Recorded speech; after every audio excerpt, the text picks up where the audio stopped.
Hello everyone, మనం ఉసిరికాయతో కూడా పులిహోర చేయొచ్చని మీకు తెలుసా? ఇప్పుడు ఎలా చేయాలో చెప్తాను చూడండి. ఉసిరికాయను ముందుగా చిన్న చిన్న ముక్కలుగా కోసి పెట్టుకోవాలి. దాంతోపాటు మనం పులిహోరకి ఉపయోగించే కరివేపాకు, పల్లీలు, వెల్లుల్లిపాయ, కొత్తిమీర, పచ్చిమిరపకాయలు, ఉల్లిపాయలు వీటన్నిటిని మనం చిన్నగా కోసి పెట్టుకోవాలి. స్టవ్ మీద ఒక గిన్నెను వెలిగించి దాంట్లో మనం కొంచెం అంత ఆయిల్ పోసుకొని సరిపోయేంత కాసేపు వేడి చేసుకోవాలి.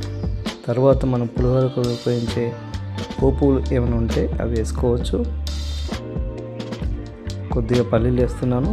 పచ్చిమిరపకాయ ముందుగా వేసుకొని కొద్దిసేపు మనం ఫ్రై చేసుకోవాలి. ఆ తర్వాత కరివేపాకు, వెల్లుల్లి వేసి బాగా ఫ్రై చేసుకున్న తర్వాత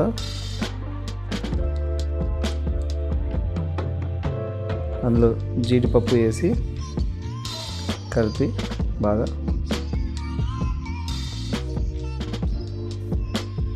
ఇక్కడ నేను క్యాప్సికమ్ ముక్కలు వేసాను కొంచెం స్పైసీనెస్ కోసం, అది ఆప్షనల్. సో ఉల్లిపాయ ముక్కలు ఇవన్నీ వేసి ఎక్కువసేపు ఫ్రై చేసుకున్న తర్వాత దాంట్లో మనం కోసి పెట్టుకున్న ఉసిరికాయ ముక్కల్ని వేసుకోవాలి. సో ముందుగా మనం రైస్ని వేడి చేసి చల్లార్చి పక్కన పెట్టుకున్న దాన్ని గిన్నెలో వేసుకొని కలిపేయాలి, అంతే.